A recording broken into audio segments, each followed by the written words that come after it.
नमस्कार प्यारे बच्चों, आज हमारी दिल्ली पुलिस की सेकंड क्लास है। दिल्ली पुलिस की सेकंड क्लास में पहली क्लास मैथ की रहेगी, सेकंड क्लास रीजनिंग की रहेगी। ऐसे ही क्रमबद्धता से चलता रहेगा, तीसरी मैथ की, चौथी रीजनिंग की। तो मैथ और रीजनिंग ही सबसे पहले हम दिल्ली पुलिस में बढ़िया तरीके से पढ़ेंगे। रीजनिंग शुरू करने से पहले हम आज कॉमन टॉपिक लेते हैं, क्योंकि जब तक कॉमन टॉपिक नहीं पढ़ोगे, पहला टॉपिक कॉमन टॉपिक है रीजनिंग का।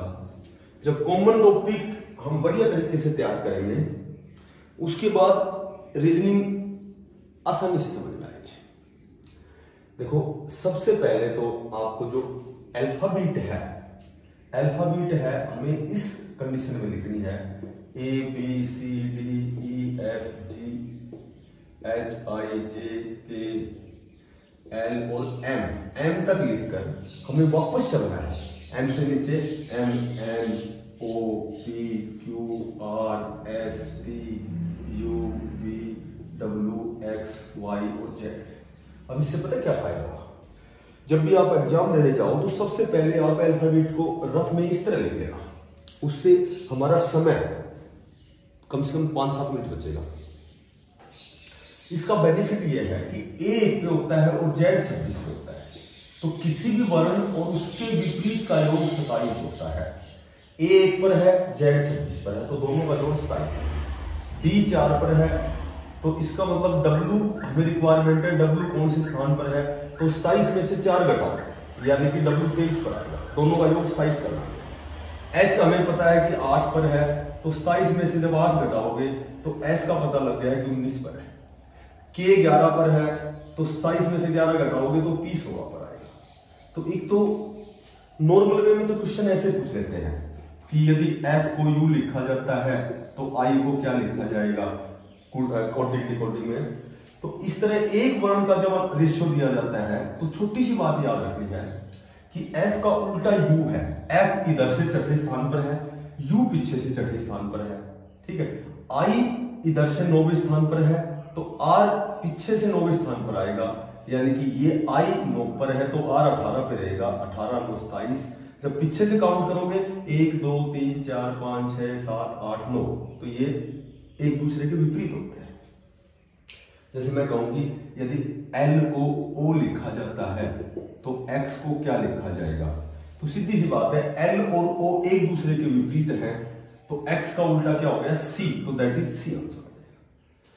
तो ये क्रम याद रखने की जरूरत नहीं है, सिर्फ इसको इस कंडीशन में लिखो कि M 13 तक लिख के 14 15 छोड़ यहां 26 तक एक नीचे Z आना चाहिए। तो पहला तो तुम्हें ये याद रखना है। उसके बाद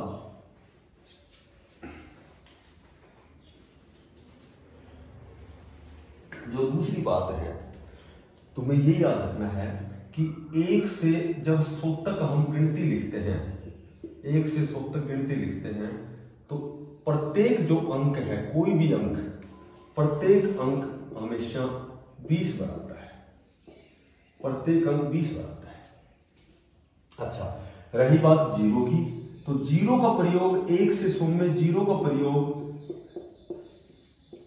वैसे तो हम 11 बार करते हैं, लेकिन वास्तव में 21 बार होता है। जीरो का प्रयोग 21 बार होता है, क्योंकि जब हम लिखेंगे 1 2 3 4 5, जब तो ये 11 बार होता है। और यदि लिखते हैं 0 0 1 0 2 0 3 ऐसे लिखते हैं, तो फिर ये जीरो का वास्तव में सही प्रयोग 21 बार होता है। यदि ऑप्शन में दोनों दिए जाते हैं तो आंसर हमारा 21 रहेगा, अदरवाइज 11 ही आंसर रहेगा। यदि 21 ऑप्शन में नहीं है तो 11 रहेगा। और एक का प्रयोग 1 से 100 तक हमेशा 21 बार होता है। प्रत्येक अंक 20 बार होता है। जीरो का प्रयोग 11 या 21 बार होता है, और 1 का प्रयोग 21 बार होता है। एक इस तरह का क्वेश्चन आए कि 1 से जब हम 50 तक गिनती लिखते हैं, 1 से 50 तक गिनती लिखते हैं, तो टोटल कितने अंकों का प्रयोग होता है? तो टोटल अंकों का जो प्रयोग होता है वो 91 होता है। जब 1 से 50 तक गिनती लिखोगे कैसे, 1 2 3 4 5 6 7 8 9 10 11 अंक तो यही हो गया। फिर उसके बाद 11 12 13 14 15 16 17 18 19, अब टोटल 20 अंक ये हो गए। ऐसे जब 21 से 30 तक लिखोगे तो 20 अंक ये हो जाएंगे। फिर ऐसे 31 से 40 तक लिखोगे तो 20 अंक ये हो जाएंगे, और 41 से 50 तक लिखोगे तो 20 अंक ये हो जाएंगे। टोटल 20 40 60 80 और 11 51। 1 से 50 तक जब भी हम गिनती लिखते हैं तो 91 अंकों का प्रयोग होता है।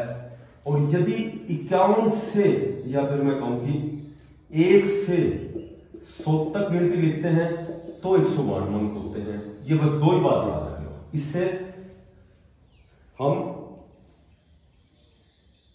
कितने भी अंकों की गिनती निकाल सकते हैं। 1 से 150 तक यदि पूछा जाए तो 342 होते हैं। 1 से यदि 200 पूछा जाए तो 492 होते हैं।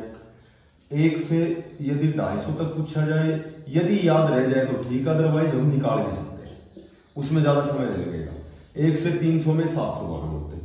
कई बार क्वेश्चन ये आता है कि 1 से 300 तक जब हम पृष्ठ लिखते हैं, पेज लिखते हैं, तो उनमें कितने अंकों का प्रयोग किया गया? 792। यदि याद है तो तुरंत हो जाएगा, अदरवाइज ऐसे भी कर सकते हो। मैं कहूं कि 1 से 180 तक कितने अंकों का प्रयोग होता है? अब सुनो, 1 से 180 तक कितने अंकों का प्रयोग होता है? अब वी नो दैट 1 से 100 तक हमें याद है 192 हो गए। 1 से 100 तक हमें अंकों का पता है 192 हो गए, जबकि 180 तक बताना है। अब संख्या ऊपर बच गई 80। अब 80 संख्याएं बच गई। हमें पता है कि 100 से ऊपर जितनी भी संख्याएं लिखोगे वो हर संख्या 3 अंकों की होगी, जैसे 101 102 103 104 105।